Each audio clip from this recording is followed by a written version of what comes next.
આ છે ભારતીય ધર્મમાં પૂજાના સ્વરૂપો કેવી રીતે વિકસ્યા એનો એક ટૂંકો સારાંશ.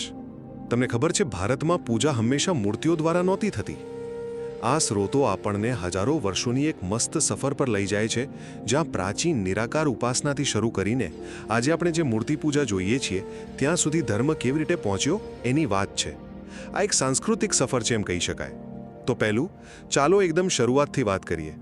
હડપ્પા સંસ્કૃતિમાં લગભગ ઈસવીસન પૂર્વે 2600થી 1900ની આસપાસ આપણને પશુપતિ સીલ જેવી વસ્તુઓ મળે છે, પણ એ વખતે કોઈ પાક્કા મંદિર કે મૂર્તિ પૂજાના પુરાવા નથી મળતા. પછી આવી વૈદિક સંસ્કૃતિ, જે મુખ્યત્વે યજ્ઞ પર કેન્દ્રિત હતી. યજ્ઞ એટલે શું? તો કે અગ્નિ અને મંત્રો દ્વારા થતી વિધિઓ. મૂળભૂત રીતે આ એક નિરાકાર પૂજા પદ્ધતિ હતી, કોઈ મૂર્તિ નહીં. પછી બીજું, ઉપનિષદોના સમયમાં લગભગ ઈસવીસન પૂર્વે 800થી 200માં એક મોટો બદલાવ આવ્યો.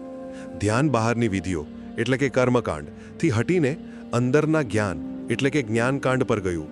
આત્મા અને બ્રહ્મની એકતા એટલે કે અદ્વૈત પર બહુ ભાર મુકાયો. આનાથી નિરાકારનો વિચાર તો ઊંડો બન્યો, પણ ઘણા લોકો માટે ધર્મ થોડો અમૂર્ત જેવો થઈ ગયો.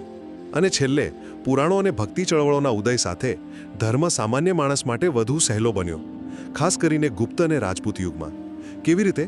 તો કે પુરાણોની વાર્તાઓ આવી, ભગવાનના અવતાર જેમ કે રામ અને કૃષ્ણ, એ બધાની કલ્પના આવી, અને ભક્તોને ભગવાનના દર્શન કરવાની એટલે કે એમને જોવાની ઈચ્છા થઈ. આ બધાને લીધે મૂર્તિ પૂજા અને પથ્થરના મંદિરો બનાવવાની શરૂઆત થઈ, જેમાં ગર્ભગૃહ હોય.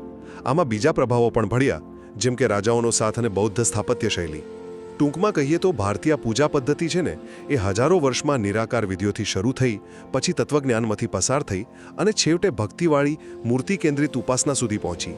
એક ગજબની આધ્યાત્મિક અને સાંસ્કૃતિક યાત્રા છે આ.